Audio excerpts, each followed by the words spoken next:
Hello students, आज के editorial का टॉपिक है the fall out of Putin helping make NATO great again. इसको आप कनेक्ट कर पाएंगे GS two IR international relation. आते हैं एडिटोरियल के एनालिसिस पे। नॉर्थ अटलांटिक ट्रीटी ऑर्गेनाइजेशन जो कि नाटो है, उसने अपना बॉर्डर ऑलमोस्ट डबल कर लिया है रशिया के साथ, जब फिनलैंड ने ज्वाइन किया है नाटो को एज ए 31st मेंबर अप्रैल में 2023। स्वीडन लाइन में है ज्वाइन करने के नाटो को, और जब ये प्रोसेस खत्म हो जाएगा उसका, तो नाटो का जो टेरिटोरियल एक्सपेंशन है वो पहले इतना कभी नहीं हुआ था जितना अब हो जाएगा, और बाल्टिक सी जो है अब नाटो लेक हो जाएगी। एक्सेशन ऑफ फिनलैंड जो है वो अब तक का सबसे तेजी से होने वाला कंट्री है। एक तरीके का ये रिकॉर्ड बन गया है। बहुत टाइम तक नॉर्डिक कंट्री जैसे फिनलैंड और स्वीडन है, उन्होंने कोई भी साइड लेने से रिफ्यूज कर दिया था, मना कर दिया था। उन्होंने मिलिट्री नॉन अलाइनमेंट को मेंटेन करके रखा था, और उनका जो फोकस था अपने इंटरनल सोशल इकोनॉमिक डेवलपमेंट में था, और वो एक मॉडल की तरह थे जो मॉडर्न वेलफेयर स्टेट को सपोर्ट कर रहे थे। लेकिन अभी जो रशिया और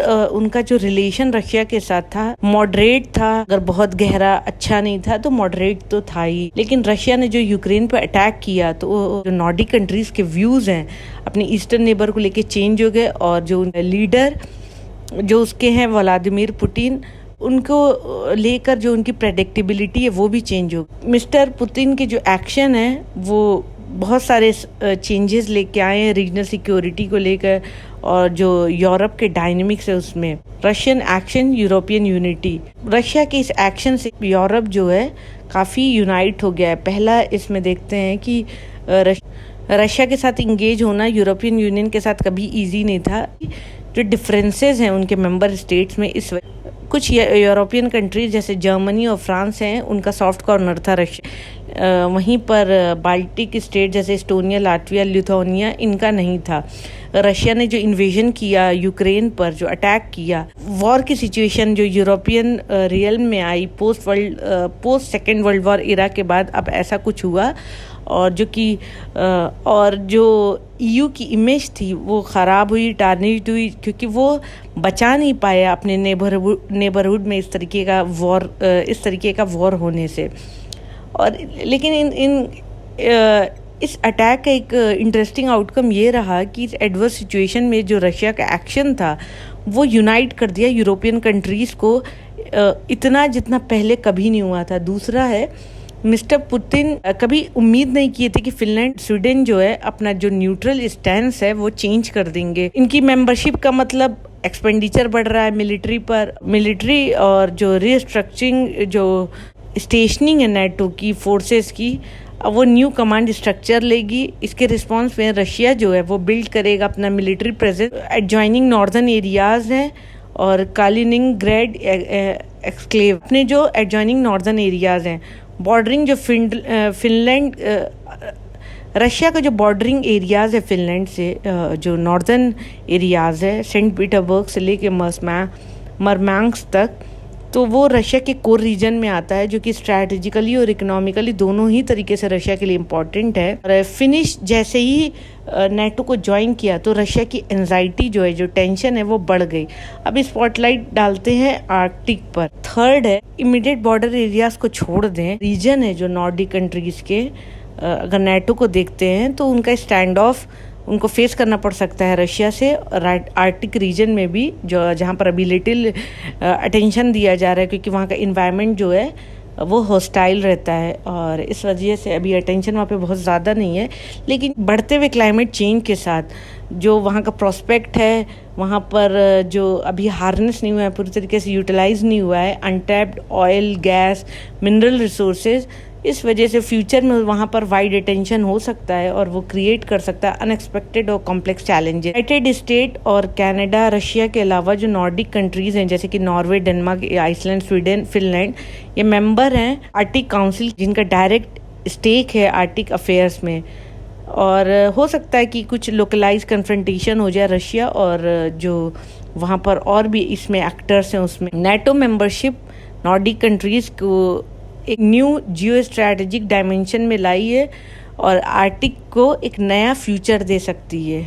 रशिया के लिए कोहेबिशन ज़्यादा इम्पॉर्टेंट है रादर देन कन्फ्रंटेशन, और नाटो उनके पास एक ऑप्शन है, लेकिन इनके मिलिट्री एक्शन सब कुछ चेंज कर दिए हैं। यूक्रेन पे अटैक करके पुतिन चाहते थे कि नाटो के एक्सपेंशन को रोके, उनके बेस को रोके, कम करें, लेकिन इसका उल्टा ही हो गया। इसने इस यूक्रेन के अटैक ने ट्रिगर कर दिया नाटो के एक्सपेंशन को, और अब लार्जर बेस हो गया है नाटो का नॉर्डिक में भी। और ये कॉम्प्लिकेशन अब आ गया है क्योंकि जो सिक्योरिटी लैंडस्केप है, और अब वो और ज़्यादा से ज़्यादा फ्रंटियर बना रहा है।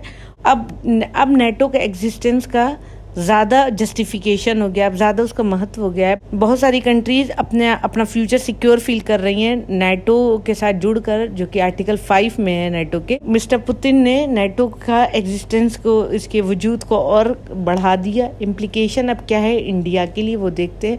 रिसेंट ईयर में इंडिया ने थोड़ा ही बहुत इंगेजमेंट रखा है नाटो के साथ, स्पेशली पॉलिटिकल डायलॉग, और इंडिया ने मेंटेन करके रखा है अपना स्ट्रैटेजिक साइलेंस रखा है नाटो के साथ, और जो भी नाटो का रिसेंट एक्सपेंशन हुआ है उसमें। लेकिन अभी ज़रूरत है कि क्लोजली इंडिया वॉच करे इस तरह के कोई भी सिनेरियो या कुछ जो इमर्ज हो सकते हैं।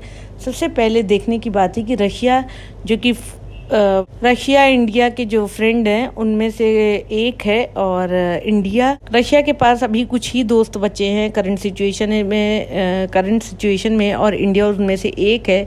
लेकिन ऐसा होगा नहीं कि इंडिया हेल्प करेगा मॉस्को का मेंटेन करने में बैलेंस ऑफ पावर, जो कि काउंटर करे नाटो को। और नाटो के एग्जिस्टेंस पर अपना स्ट्रॉन्ग स्टैंस चाइना ने मेंटेन करके रखा है, और अपनी जो और किसी भी तरीके का इंडो पैसिफिक में जो नाटो आना चाह रहा है उसके भी चाइना अगेंस्ट। अगर चाइना और रशिया आपस में करीब आते हैं तो स्ट्रैटेजिकली और मिलिट्री इंडिया के इंटरेस्ट के ये अगेंस्ट है। दूसरा, रिसेंट ईयर में जो नॉर्डिक रीजन है उनका इंडिया के साथ जो तालमेल है वो उतना अच्छा नहीं रहा है। Prime minister Narendra Modi Copenhagen में पार्टिसिपेट किए थे सेकंड इंडियन नॉर्डिक समिट, जो कि मई 2022 लास्ट ईयर हुई थी, और उन्होंने अपना मतलब गहरा इंटरेस्ट दिखाया था कोऑपरेशन में। और अब ये रीजन जो है नाटो के अम्ब्रेला में आ गया है। इंडिया के सामने एक कॉम्प्लिकेटेड स्ट्रैटेजिक चॉइस आ गई है कि अब कैसे आगे स्ट्रैटेजी बनानी और चलनी है। थर्ड है, इंडिया का एक ऑब्जर्वर स्टेटस है आर्टिक काउंसिल में, और इंडिया जो कि आर्टिक पॉलिसी को प्रमोट करता है मल्टी लेवल ऑपरेशन पर।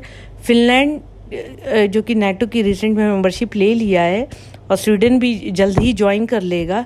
चाइना का जो क्लेम है नियर आर्टिक स्टेट, और इसकी पार्टनरशिप जो रशिया के साथ इस रीजन में, इससे ऐसा हो सकता है कि आर्टिक मिलिटरलाइजेशन हो, और वो अफेक्ट करेगा इंटरेस्ट को जो भी इसके एक्टर्स हैं, और उसमें इंडिया भी है। इंडिया का ग्लोबल एक्टर रोल जो है अब वो टेस्टेड होगा एक नए व्यू में, जहाँ पे न्यू यूरोपियन सिक्योरिटी आर्किटेक्चर होगा, जिसको लीड करेगा नाटो, और उसको कंटेस्ट करेगा रशिया। तो यहाँ पर एक यूरोप और रशिया एंड चाइना, इन दोनों ग्रुप्स के बीच में अब नाटो और रशिया, इसके सपोर्ट में आ गया चाइना। इंडिया यहाँ बीच में है। अब इंडिया के सामने एक बहुत बड़ा चैलेंज है कि इंडिया अब क्या करे, किस साइड जाए, क्योंकि अगर इनकी फ्रेंडशिप हुई तो भी इंडिया के लिए प्रॉब्लम है, इनसे कट ऑफ है तो भी इंडिया के लिए प्रॉब्लम है। तो अब इंडिया को अब बहुत ध्यान से चीज़ें, अपनी पॉलिसीज़ और अपना बैंड और जो भी चीज़ें हैं देखनी है, बहुत उस पर फोकस करना होगा, बहुत ध्यान देना होगा।